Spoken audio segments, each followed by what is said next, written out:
Masih menurut Syekh Wahid Abdul Salam Bali adalah gangguan secara parsial, yakni yang biasa disebut masun juz'i, kesurupan sebagian. Jadi kesurupan sebagian. Untuk orang yang gangguan secara menyeluruh, kesurupan secara menyeluruh tadi, itu misalnya tadi seperti orang yang menderita kelumpuhan, seperti orang yang kemudian tampak seperti orang gila, tampak ngomongnya ndak jelas, ngalor ngidul, ndak nyambung, lantur. Jadi memang tampak bahwa itu bukan manusia yang normal, baik dari tutur katanya, dari perbuatannya, atau dari ciri fisiknya.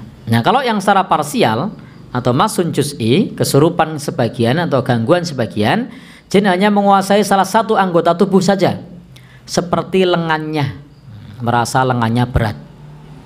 Jadi ada orang yang terkena gangguan itu lengannya berat, diperiksakan ke dokter, ndak apa-apa, sampai di saraf ndak apa-apa, di lab ndak apa-apa, di anti nyeri ndak apa-apa, tapi tangannya merasakan sakit. Sampai kemudian dicek lab semuanya, di rongsen semuanya, normal semua, tapi tangannya merasakan sakit. Ada pula yang kadang kakinya yang merasakan sakit, ada pula pusing terus-menerus.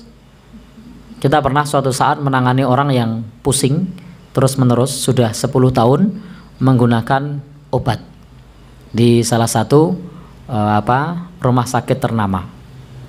Dia menggunakan obat selama 10 tahun. Kalau tidak minum obat itu, maka akan pusing. Jadi setiap hari minum obat pusing. Qadarullah, alhamdulillah setelah diruqyah 4 kali pusingnya hilang dan dapat meninggalkan penggunaan obat. Dan dapat meninggalkan penggunaan obat. Jadi parsial gangguannya hanya sebagian, kepala saja pusing, pusing-pusing.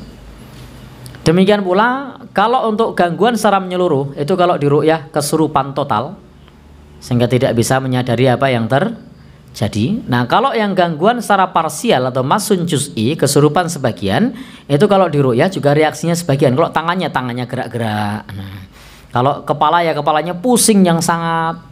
Kalau kaki ya kakinya semuter yang sangat atau berat yang sangat. Kalau punggung ya punggungnya sangat berat, kadang nyeri. Kalau perut ya kadang perutnya serasa ditusuk-tusuk atau dadanya sangat sesak, tapi dia masih dalam kondisi sadar. Jadi masun juz itu masih dalam kondisi sadar. Termasuk menyadarkan orang kesurupan yang sulit itu adalah menyadarkan orang kesurupan tapi kesurupannya sebagian. Jadi yang kesurupan cuma perutnya saja, sehingga perutnya merasa melilit sekali, sakit sekali. Atau kesurupan cuma kakinya saja, sehingga kakinya gerak-gerak terus, tidak bisa dikontrol. Ada yang kesurupan cuma wajahnya, sehingga bibirnya menjep nganan, menjep ngiri, naik atas, naik turun. Ya, itu pengalaman kita di lapangan seperti itu. Jadi pada saat sakit itu merasakan wajahnya serasa, kalau melihat di cermin wajahnya buruk. Begitu juga merasakan ada sering gatel di wajahnya.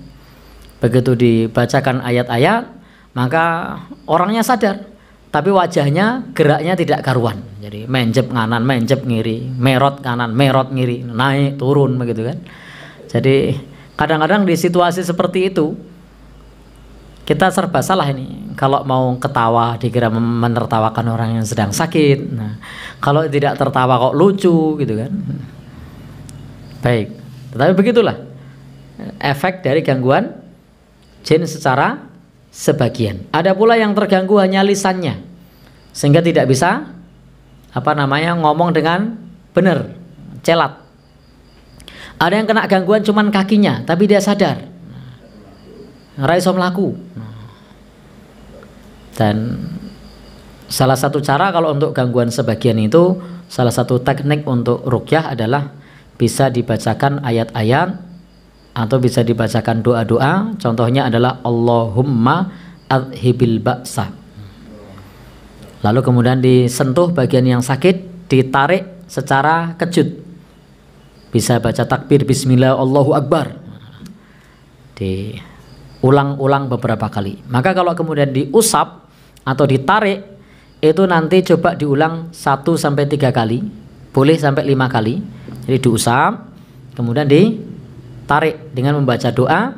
Doanya bebas, boleh bismillah Allahu Akbar, boleh Allahumma adhibil ba'sa, boleh bismillah bismillah bismillah bismillah bismillah, boleh bismillah bismillah bismillah a'udzu bi'izzatillahi wa qudratihi min syarri ma ajidu wa hadir, boleh. Atau doa yang lain, bismillahilladzi la yadurru ma'asmi syai'un fil ardi wala fis sama' wa huwas samiul alim. Kalau nanti kemudian berkurang atau berpindah atau menyebar, maka itu fik gangguan jin.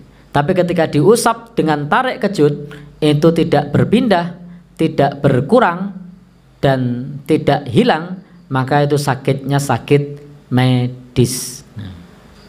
Jadi untuk membedakan ini sakit medis atau non medis. Kalau non medis karena gangguan jin, itu akan hilang saat diusap. Kalau tidak hilang, minimal dia akan berkurang. Kalau tidak berkurang, maka kemungkinan dia akan berpindah atau menyebar. Salah satu dari 3 itu. Itu diulang. Kalau ternyata diusap kaki kanannya, tiba-tiba kanannya sembuh, ganti kiri. Lalu kemudian kirinya diusap, ganti paha misalnya. Kalau paha, kalau perempuan jangan diusap. Nah, minta tolong sama suaminya, sama saudaranya. Jadi kita pandu cara ngeruqyahnya, jangan disentuh. Nah, kadang-kadang di kepala, lalu pindah kepala belakang, punggung, dan seterusnya. Maka itu gangguan jin, bukan sakit medis. Kalau ternyata tidak berkurang, tidak berpindah, tidak menyebar, tidak hilang, maka itu sakit medis. Diusap bolak-balik, dibacain doa bolak-balik, bahkan Al-Fatihah bolak-balik, ayat-ayat ruqyah yang ada dalam buku-buku para ulama sampai khotam, tapi kok tidak kacek. Itu bukan gangguan jin, itu sakit medis. Segera hubungi dokter. Nah, segera hubungi dokter. Apakah ruqyah tidak bisa untuk medis? Bisa, tetapi prosesnya lama dan memang butuh orang yang punya kesabaran dan keahlian khusus. Nah, karena kalau pada umumnya orang mampu meruqyah khususnya adalah ruqyah yang gangguan jin. Tidak semua orang mampu dan bisa meruqyah untuk gangguan yang sifatnya medis. Maka bagi kita sebagai masyarakat yang tidak paham tentang masalah ilmu medis dan tidak punya kemampuan meruqyah medis, maka lebih baik ketika kita mengetahui bahwa sakitnya adalah sakit medis, segera hubungi dokter. Jangan sampai kemudian kita ruqyah terus sementara kita tidak punya kemampuan tersebut. Justru sakit medisnya bertambah parah karena kita tidak punya kemampuan meruqyah medis.